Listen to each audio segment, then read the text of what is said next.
The theologians speak of 5 covenant.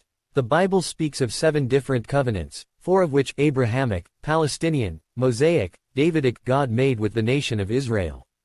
Of those 4, 3 are unconditional in nature, that is, regardless of Israel's obedience or disobedience, God still will fulfill these covenants with Israel. One of the covenants, the Mosaic covenant, is conditional in nature. That is, this covenant will bring either blessing or cursing depending on Israel's obedience or disobedience. 3 of the covenants, Adamic, Noahic, new, are made between God and mankind in general, and are not limited to the nation of Israel. The Adamic covenant can be thought of in 2 parts, the Edenic covenant innocence and the Adamic covenant grace. The Edenic covenant is found in.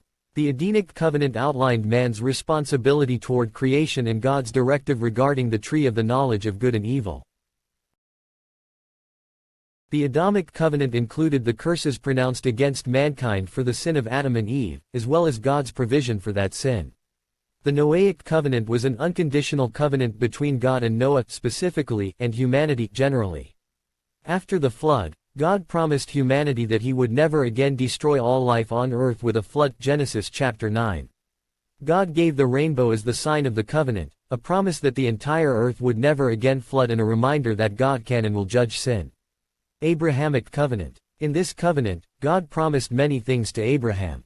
He personally promised that he would make Abraham's name great, that Abraham would have numerous physical descendants, and that he would be the father of a multitude of nations.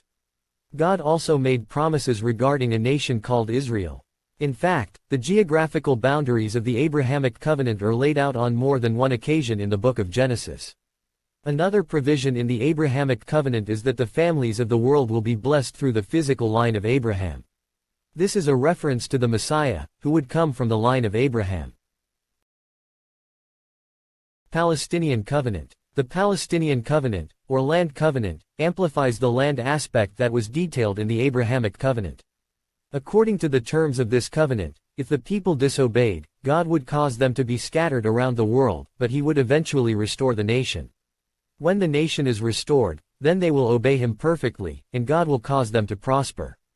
Mosaic covenant. The Mosaic covenant was a conditional covenant that either brought God's direct blessing for obedience or God's direct cursing for disobedience upon the nation of Israel. Part of the Mosaic covenant was the 10 Commandments and the rest of the law, which contained over 600 commands, roughly 300 positive and 300 negative. The history books of the Old Testament, Joshua, Esther, detail how Israel succeeded at obeying the law or how Israel failed miserably at obeying the law. Details the blessing-cursing motif. Davidic covenant. The Davidic covenant amplifies the seed aspect of the Abrahamic covenant. The promises to David in this passage are significant. God promised that David's lineage would last forever and that his kingdom would never pass away permanently. Obviously, the Davidic throne has not been in place at all times. There will be a time, however, when someone from the line of David will again sit on the throne and rule as king. This future king is Jesus. New Covenant, Jeremiah 31, 31-34. The New Covenant is a covenant made first with the nation of Israel and, ultimately, with all mankind. In the New Covenant, God promises to forgive sin, and there will be a universal knowledge of the Lord. Jesus Christ came to fulfill the law of Moses, Matthew 5:17, and create a new covenant between God and his people. Now that we are under the new covenant, both Jews and Gentiles can be free from the penalty of the law. We are now given the opportunity to receive salvation as a free gift.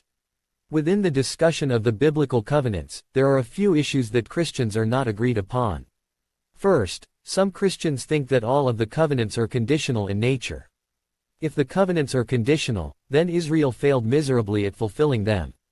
Others believe that the unconditional covenants have yet to be totally fulfilled and, regardless of Israel's disobedience, will come to fruition sometime in the future.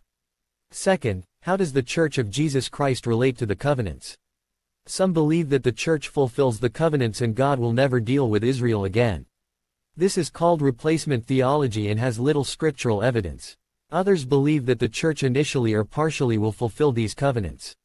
While many of the promises towards Israel are still in the future, many believe that the Church shares in the covenants in some way.